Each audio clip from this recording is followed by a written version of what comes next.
Pyke is going to be taken off the board. Enough of that. No, don't ban that. That's fun. Yeah, European teams, they have too many good Pyke players. Hylissang, well, right now he holds the title of best Pyke player in Europe, given his defeat over G2 eSports. Fnatic, actually the team to ban away the Sona. They don't want to have to deal with it. They've actually been big haters of the duo, so they're going to take that one off the board. I mean, we remember that back in the day when AD carries were playing support champions, Rekkles is the one who played Janna for a game and was like, nope. And then just benches. He's like, I'll be back when the meta fixes itself. Yes, he did. So I don't see Rekkles really being a Sona player here. That one's taken off the board. Karma also very, very powerful on this patch. Nobody wants to be dealing with that one. We did get to see it in the show match.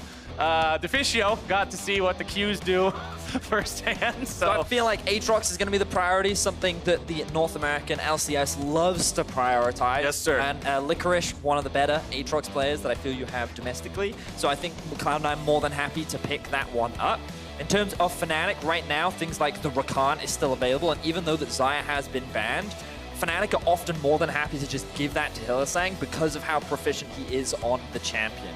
But they also really like Sivir, because Rekkles is a little famous for his Sivir. A little bit. Well, locking in the Sivir for Rekkles there is also going to look real nice when accompanied by the early Jarvan pickup for Broxah. You talk about this guy being a playmaker. You talk about him investing in his lanes.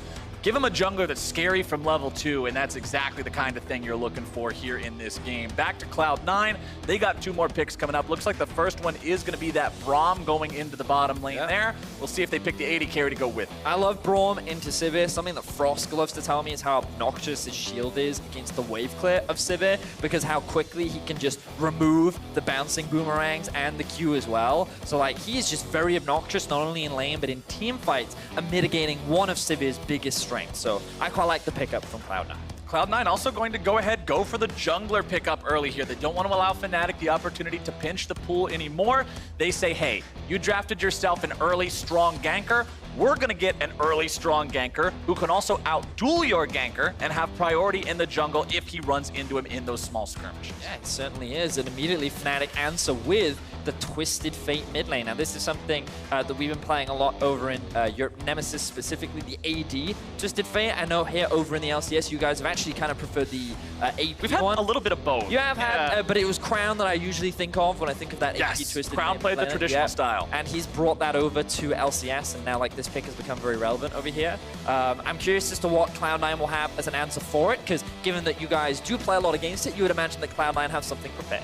All right, let's see how we go through this second part of the bans here as Yasuo and Lucian are taken off the table. Not too surprised to see some more focus towards the AD carry pool here, as Cloud9 did not have theirs locked in while Fnatic did. And if you see what Cloud9's banning away, the Shen is taken out as well as Irelia, really looking at that top lane. Yeah, the Shen makes sense to me because Twisted Fate plus Shen, that's a lot of map pressure. You don't want to have to deal with that. Yeah, and, you know, we heard Deficio talking on the analyst desk about how Fnatic pick a lane and play around it. If there's a Shen and a Twisted Fate, you know bot lane is the lane that they're going to play around. So Cloud9 don't want to have to deal with that.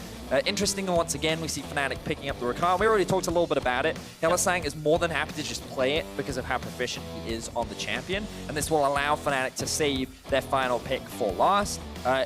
While I think Fnatic so far have drafted themselves teamfight options, I actually think that their comp excels at finding picks around the map, playing much more towards the side lanes, while Rekkles' job this game will be to just sit mid and farm. He's going to be the wave clear tool. He's just going to be there to soak up all this CS, while the rest of the map is looking for plays on the side lane. They're going to look to catch people off guard and try and force these skirmishes. And that's what TF always says to me when he's locked in, right? You're looking to make sure you can get the drop on your opponents. Like last game, all it takes is to be there 1 second faster, and when you've got an ult like TF's, pretty easy to make that a reality. As back over to Cloud9, we'll see them lock in that Kaisa that Fnatic had hovered earlier on in the draft. They'll take for themselves instead, and also go for that Akali here as the last pick. We saw Nisqy on it earlier today. We'll see if he can find a win on it here on this second performance. Now, with Cloud9's comp, I do think that in the early laning phase, the mid matchup will be a little bit difficult, but I do think that once you hit 6, you definitely have kill pressure, and the matchup can do pretty well. I also think they have a pretty solid mid-game as well with both the Akali and the Kaisa. And with all the mobility that they have, their actual early skirmishing, early to mid-game skirmish should actually be pretty strong. But I do think they just are a little bit strong when they group up as a 5-man unit than what Fnatic are bringing to the table, largely because of this Braum and how much value he can bring to mitigate some of this Sivir at damage output.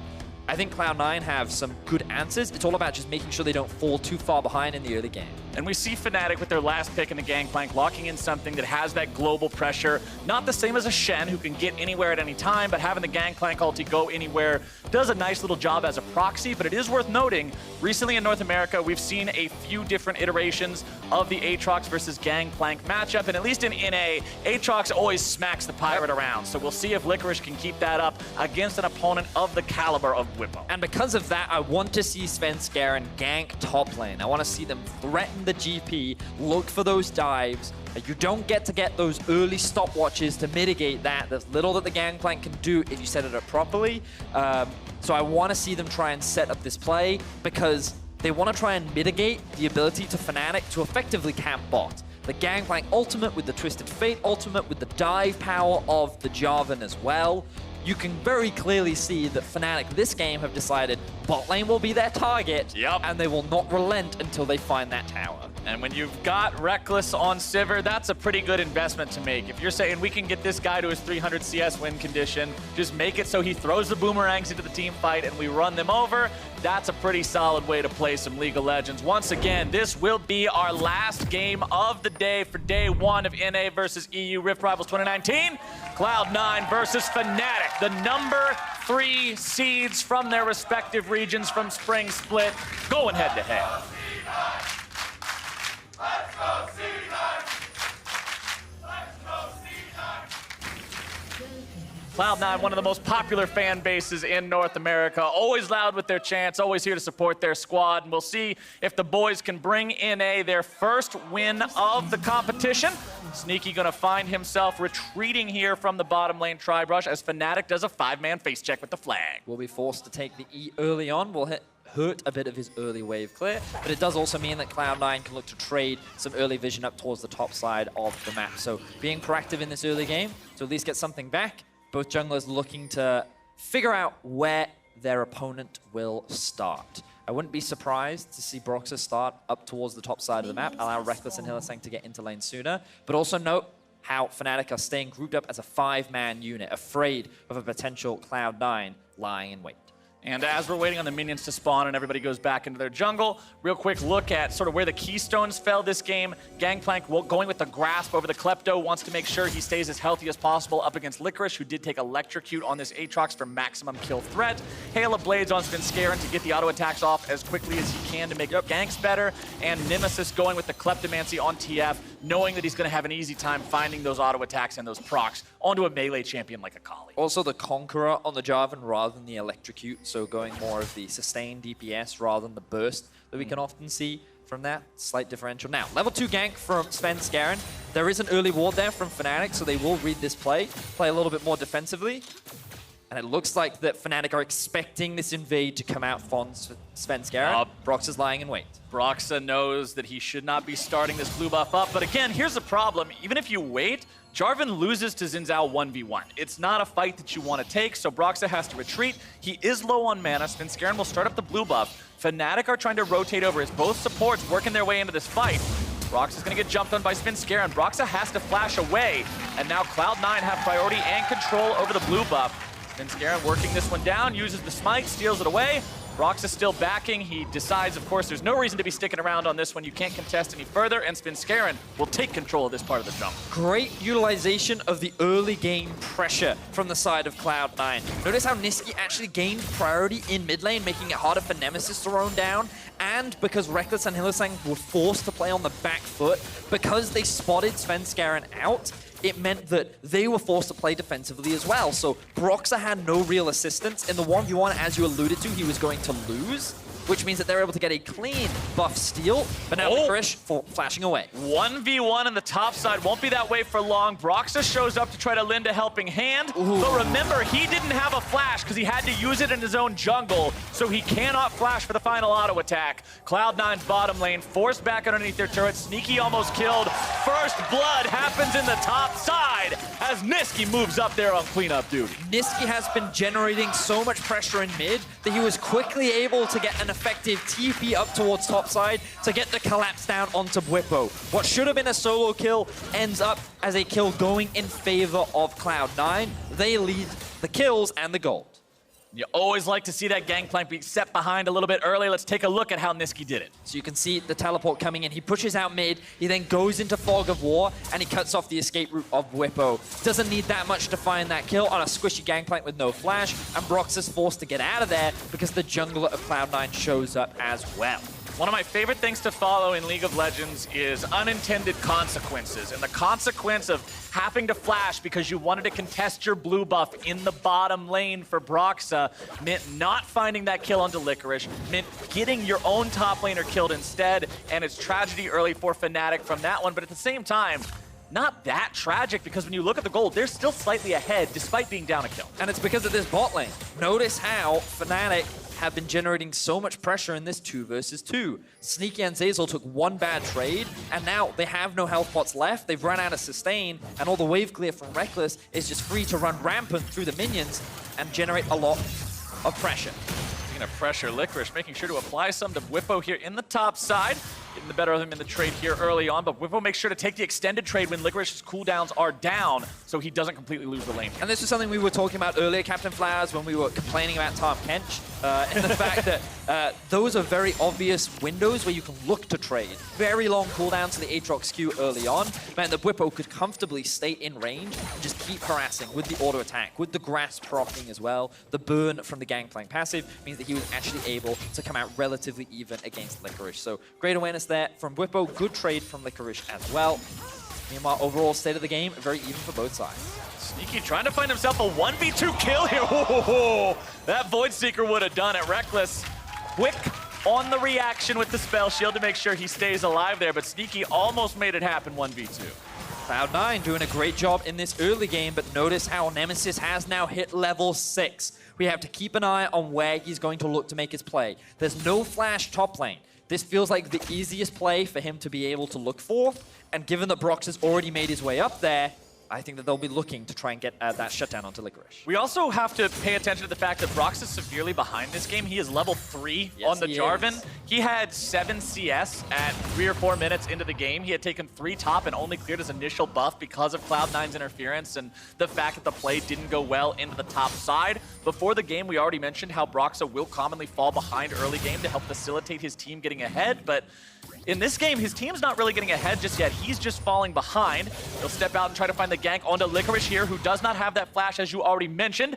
Licorice will try to just lead them back the other way, but it won't do much, and Fnatic get on the board. So, cost Broxah a bit of time, but they do end up finding the kill. Now, Svenskeren on the other side of the map, looking for a play of his own. They don't have the wave stacking, so they can't really look for a dive, but he is sitting in the Fog of War right now, as that Control Ward nullifies that red ward that Rekkles and Hylissang have placed. With Hail of Blades on the Xin Zhao, it's so easy to get those 3 auto attacks off with the 3 Talon Strike.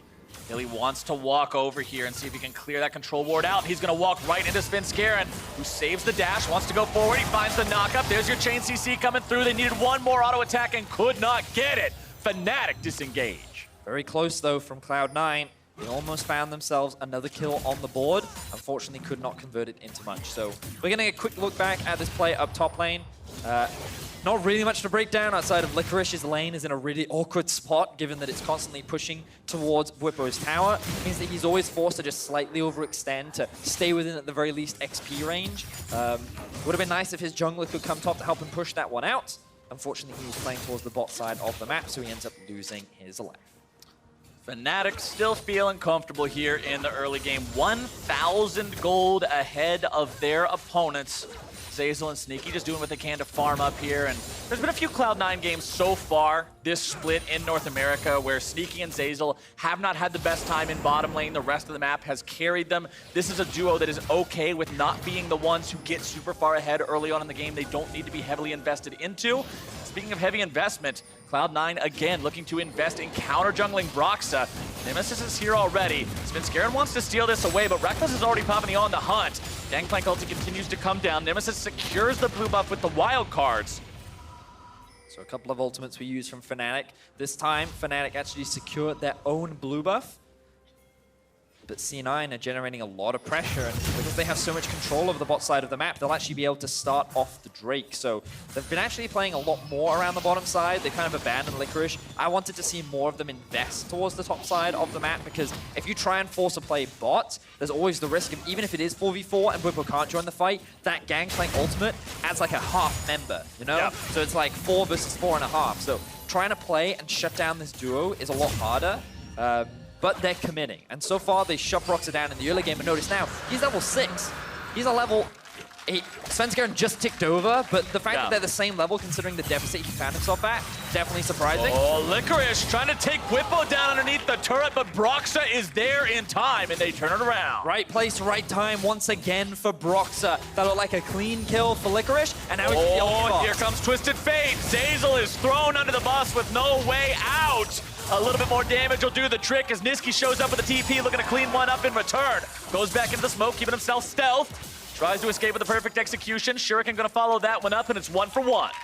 Good teleport once again from Nisqy. Joins the Twisted Fate in the bot lane to allow, at the very least, a trade of support between the two teams. But Fnatic still come out on top because they lost Licorice in the top lane. Again, that dive looked easy.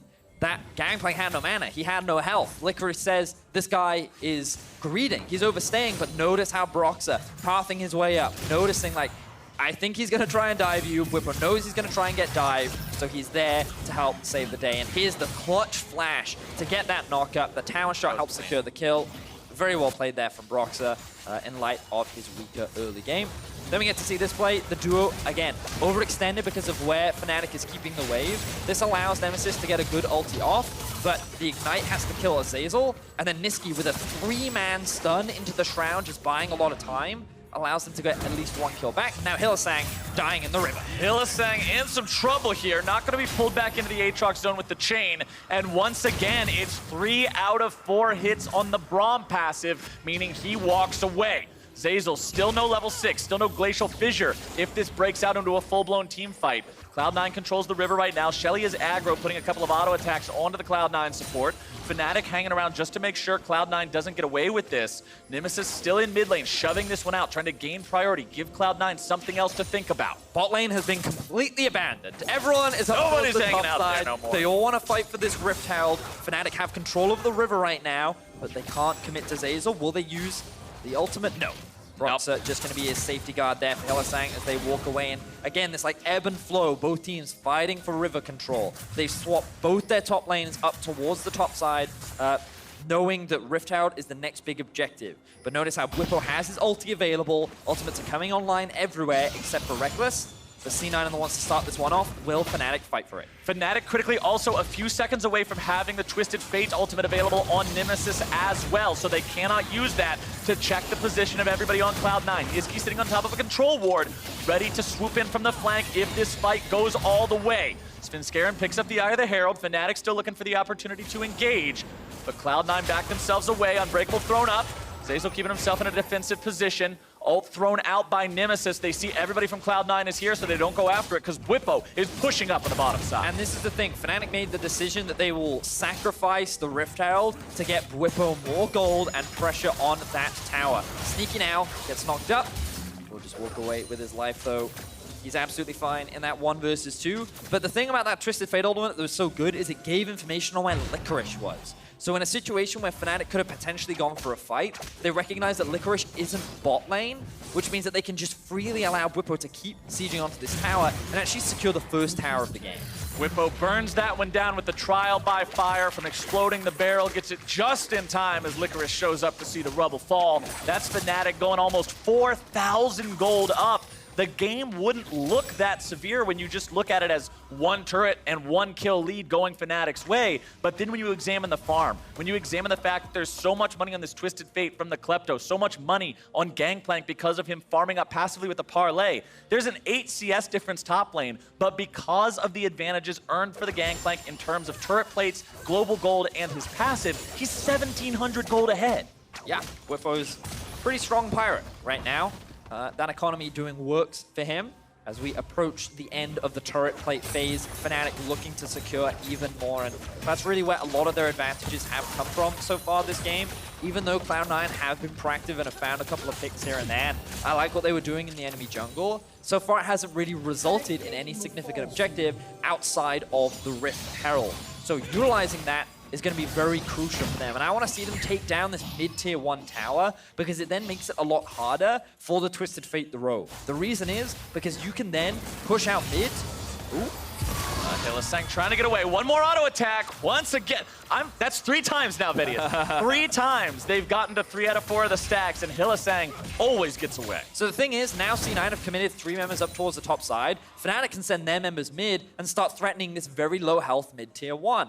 And the reason why you want to keep this mid tower alive is because you want to deny the enemy getting deep vision in the enemy jungle. Because that's when Twisted Fate really thrives as they go on to Sneaky. Oh, Sneaky's going to be blown up here, trying to get himself away with a killer instinct, but Rekkles says, no, thank you, sir. That's 2 kills going the way of Fnatic.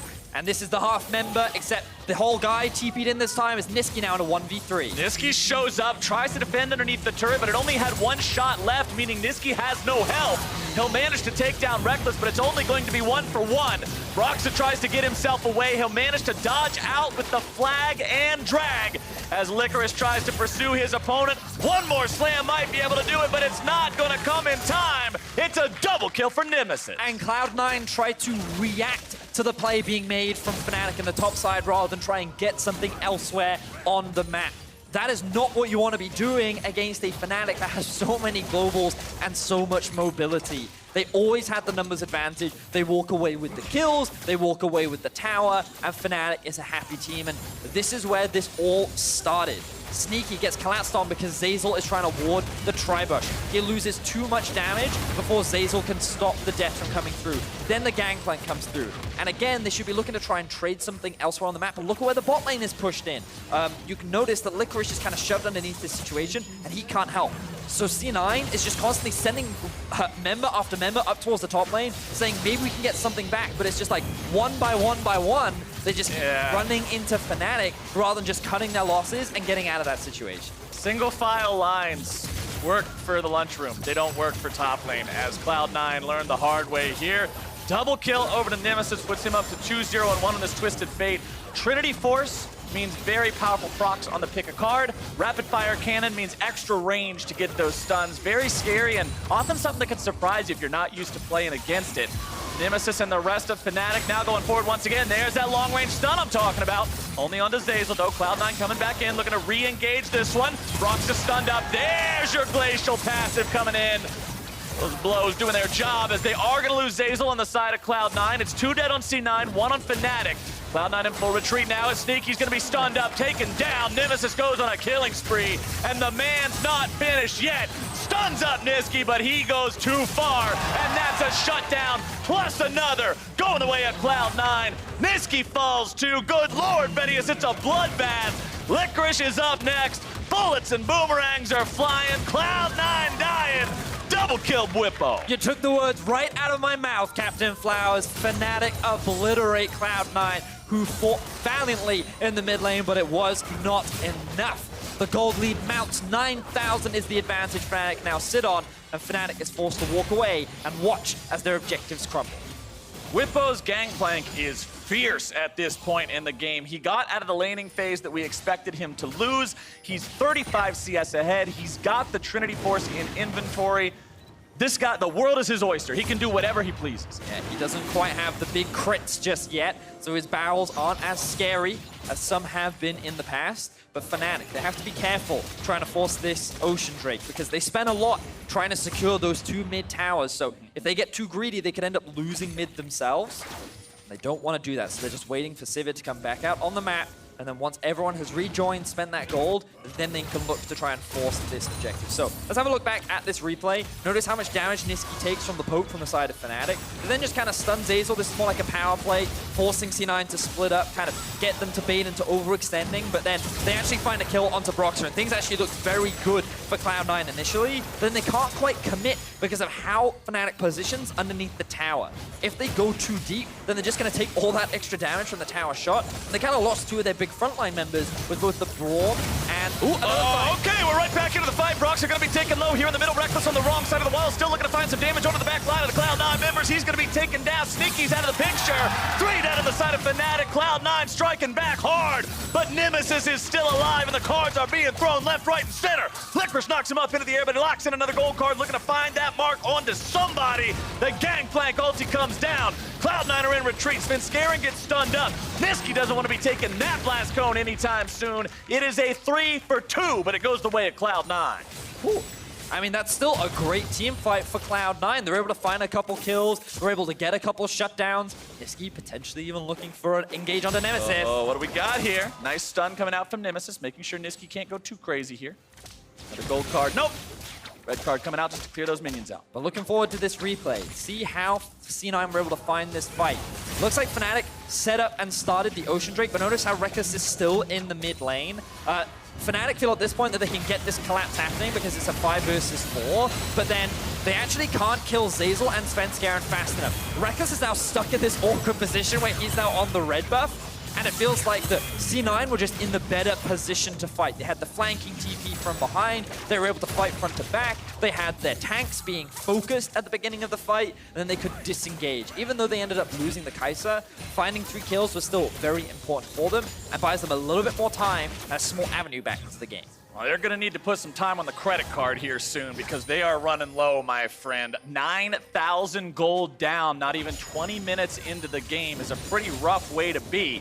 Cloud9 need to find some more of those fights where they can get that advantage and pick off these Fnatic members. You see a 7-2 Akali and you think, surely he's got to be strong, he's got to be fed, and he's still over 1,000 gold behind Nemesis. That is the situation C9 currently find themselves in. And while this Akali is still strong, the question is it enough? If he can find that kill onto Rekkles, maybe, but then you've got Bwipo to deal with on the back of that with the Gangplank. Now with the Ghost Blade completed as well. Yeah, you can see Bwipo, you mentioned earlier, he doesn't have big crits coming in. He's not even bothering investing towards it. Instead, he's going for the more mid-game immediate power spike in the lethality with the Ghost Blade. Also gives him chase potential. And man, oh man, Vedius, do I love seeing Executioners calling against healing-based champions. Leave the cookie cutters at home with grandma. Make sure you adapt to what your opponents are doing. Stop the healing when the healing is prevalent. So strong up against champions like the Aatrox, like the Akali. Even Xin Zhao has built-in healing in the kit. Can be very effective in making sure Fnatic secure these kills. And 21 minutes into the game, you don't always expect a super early Baron, but when you're ahead to the degree Fnatic is, it's always got to be on Cloud9's mind. Yeah, you've got to be careful of Fnatic starting it. The bright side for Cloud9 is Fnatic don't actually have that many tanky members. You kind of default to the Jarvan, but Baron is risky when you kind of think of the situation that they're in. So I feel like Fnatic, what they want to be doing right now is looking for picks, right? You can see Nemesis sitting on a side lane, and what they'll do is they'll have Rekkles push in mid, and then use Hylissang and Broxah to gain vision over the top side jungle, and then kind of force these plays onto Nisqy, who right now is sitting on top of a ward and is just going to die. Nisqy, he's all right. All right. He's all right. He's Akali. He's Akali. That's pretty hard to pick. Like Fnatic could have tried to make that play. Instead, they're just going to back away. Meanwhile, in the bot lane. Bottom side, Bwipo is showing no mercy onto Licorice. Licorice tries to flash it. Oh, a nice stasis there, but it's only going to buy him a moment. Bwipo goes forward, and he grabs himself the kill. Unfortunately for Licorice, he struggled in the laning phase given the pressure that was put out by Broxah. Now Fnatic Svenskeren, that's not where you want to be. Rekkles picks up another one. And with 2 members dead on the side of Cloud9, Fnatic sees the opportunity to push, and push harder as they're going straight for the mid lane tier 3. They'll burn that one down. Inhibitor stands, but only for a moment, Vedius, as Fnatic have no sign of pumping the brakes just yet. Rekkles left to put the last couple of autos into the mid lane in hip. Now 5 men rotate into the bottom lane to finish off the next objective. Gold card primed and ready. Nemesis looking to set up that next kill. Wham, bam, there you go. That's an easy CC chain for the side of Fnatic. Gangplank ulti comes down just to make sure Cloud9 doesn't get any funny ideas. Nisqy tries to go in, buy a little bit more time with the smoke screen into the perfect execution. Cloud9's going in, but they will be eviscerated. Fnatic turn it right back around. Here comes Twisted Fate. Sneaky's running the wrong way. Goes for the teleport just because there ain't nothing left to do. Fnatic going straight for the jugular on this one. Licorice taken out. Fnatic going all the way, ladies and gentlemen. Day number 1 of Rift Rivals, a perfect score for the European teams. Fnatic move on to the Nexus and Cloud9 will fall. Impressive performance once again from the side of Fnatic. Cloud9, we did see some pretty sweet proactive moves from them in the early game. They shut down Broxah pretty hard. He was sitting at level 2 for a very long time. Yet it felt like the Broxah was still finding more success in terms of early game ganks than Svenskeren was. Yeah. He couldn't find those kills towards bot. We talked about it in the draft how I kind of really wanted to see him play around top. You know, I wanted to see him play with the Aatrox, that strong side of the map, try and leverage the ability to dive the Gangplank, but instead they wanted to play more towards the bot side, and we saw them never set up a dive, never get any kind of kills, and eventually got to a point where the map opened up, and that's when Fnatic's pick comp really started to come online. I mean, after Bwipo died top lane for first blood, Broxah immediately comes back up there, helps him get a kill to get back in the game, not be set behind at all. Later on, when Licorice also tries to dive him, boom, Broxah's immediately there. Even though the guy was set to cannon minion status for the first few minutes of the game because he was so far behind, it's the mark of a really good jungler to me to be put in such a bad spot and still be so useful in this game. 1-2-11 final score, still participated in a ton of the kills, and honestly, all of Fnatic, even when they were behind in terms of playmaking, they were just farming so much better. They had the resources through Kleptomancy and the Gangplank passive. They were never truly behind. And props to Nisqy though. I felt like he did have some very good teleports in this game, and his Akali was very solid, but ultimately it didn't matter because of the deficit that his team was in, and they couldn't really ever leverage this Akali, especially off on a side lane. But he did what he could. He followed Nemesis. He actually had some great vision placement early on to track where Nemesis would be looking for any potential roams, so Cloud9 always had information. And I think that he did everything that he could have in the situation that he was in. Unfortunately, against the likes of Hylissang constantly roaming, Broxah having a very effective turnaround in his game, and Bwipo just looking like a monster pirate, there was very little that Nisqy could unfortunately do. Yeah, Nisqy had one of those unfortunate scores. Your friends look in your match history, say 7-3. How'd you lose that one, bro? You just had to be there. But to hear from a member of the triumphant team that was there, let's send it down to Riv for an interview. Thank you, gentlemen. Great cast on the day. I am joined by Bwipo of Fnatic after their victory over Cloud9. We got some fans in the crowd. You had a little chat with Licorice before the matchup. We heard about that before the game. How did it play out? And it kind of seemed like, did you call for help there to make it uneven in the beginning? Well, yeah, I feel like after the early game, Broxah was kind of having a hard time bot side, so he ran off to my side of the map, and I definitely made sure to make the most out of that. So yeah, I did call for help. Yeah. How is that matchup versus Licorice? Is it always a fun one? You guys obviously have a bit of camaraderie going back and forth now. I feel like he's a decent player, but he always messes up on like a few key components of the game, and that's what kind of bit him in the ass this game again, much like last time we faced off. So I feel like I got ahead off of things that shouldn't happen, like is like very basic things. So yeah, I just rode that advantage home. Absolutely, places to work on for the other teams, and that's kind of my next question to you. The LEC has been able to take all of the games today, except for the show matches and a few of the 2v2s.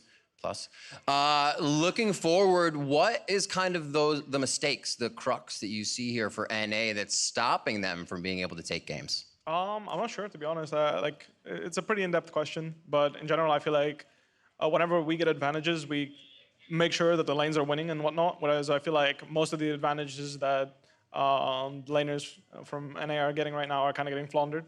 So. Like, for example, Nisqy got first blood this game, and I feel like he was pretty good in the game, but he couldn't really translate into anything. Sure, he was the only champion on the enemy team for most of the game, but I feel like maybe he could have done a little bit more with the situation they had on the bot side of the map, because I feel like our bot lane got pressured a lot on the freezes and whatnot, but it didn't really translate into anything, and I think that's the biggest problem right now. Awesome, Bwipo, thank you so much. We're going to take some time now to throw back to the analyst desk to break that victory down. Thank you very much, Riv. Closing out the day with Cloud9 versus Fnatic. I want to dive straight into it, this time from Cloud9's perspective. Let's talk draft, let's talk execution. I think great draft coming into it. Yeah. I think really understanding win conditions with this draft as well, which is super important. Yeah, and I think Cloud9's execution was even better than the draft. It was immaculate. Yeah, I think they actually outplayed Fnatic in every way possible. Yeah. As we can see right here, like The Poppy and Nivea, just what you wanted. Ignite takes them down, easy peasy. And this is really the sign of a great team. Right.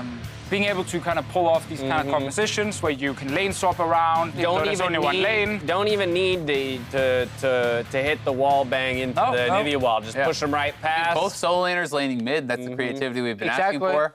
How about that Summoner's Rift game? Oh, that was terrible. Oh, you didn't want to talk about that one? No, that was really All right, well, as NA suffers yet another loss on Summoner's Rift when it comes to our Rift Rivals teams against one another, we do have to acknowledge that just as you said, Deficio, you can expect with Fnatic that they will pick a lane and they will go to that lane over and over and over again. And I think the biggest problem for North American teams is when we get out of the 2v2, there's 3 lanes. There's not just one lane they can play in.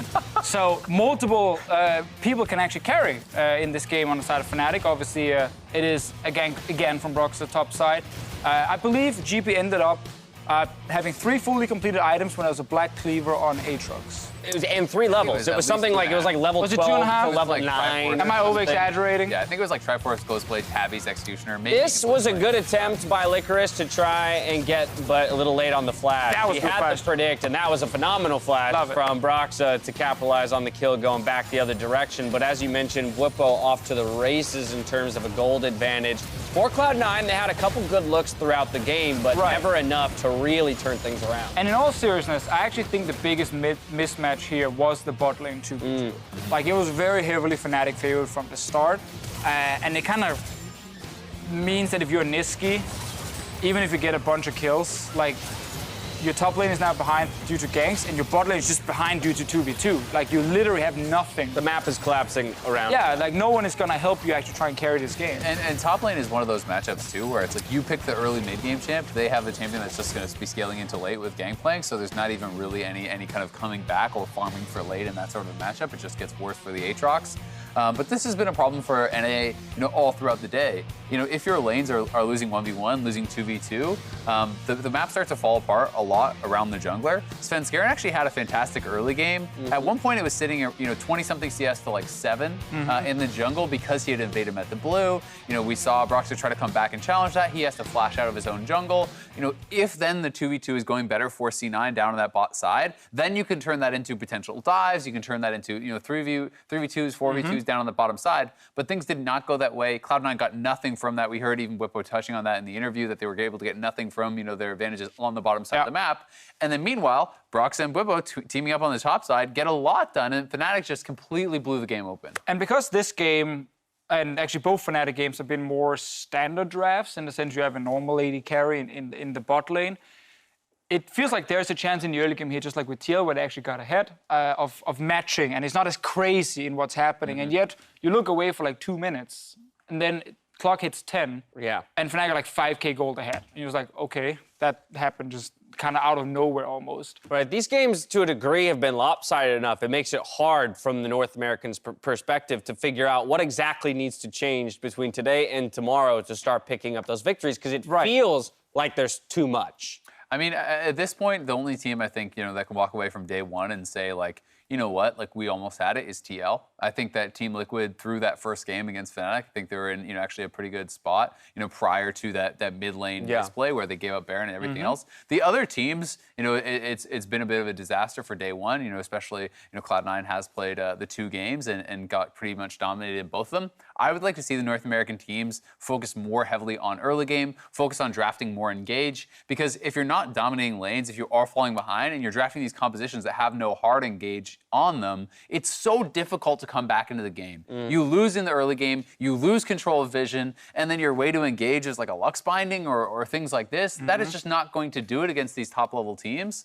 So I'd like to see them drafting more engagement and ways to kind of start fights on their own terms. The hard thing here for the NA teams when it comes to adapting is when I look back through the last couple of years and we had like really dominant regions and teams, often when it was Korea, we talked about the control in the mid to late game. And we just kept saying, just draft full early game, go crazy in your games, lane swap around, like just throw the playbook out the window and try and surprise them.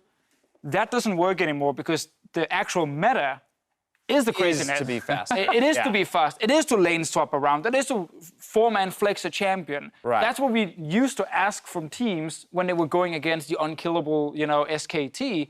You can't do that anymore because then you're actually just matching what the other team is trying to do. And you're probably still then going to get individually outplayed.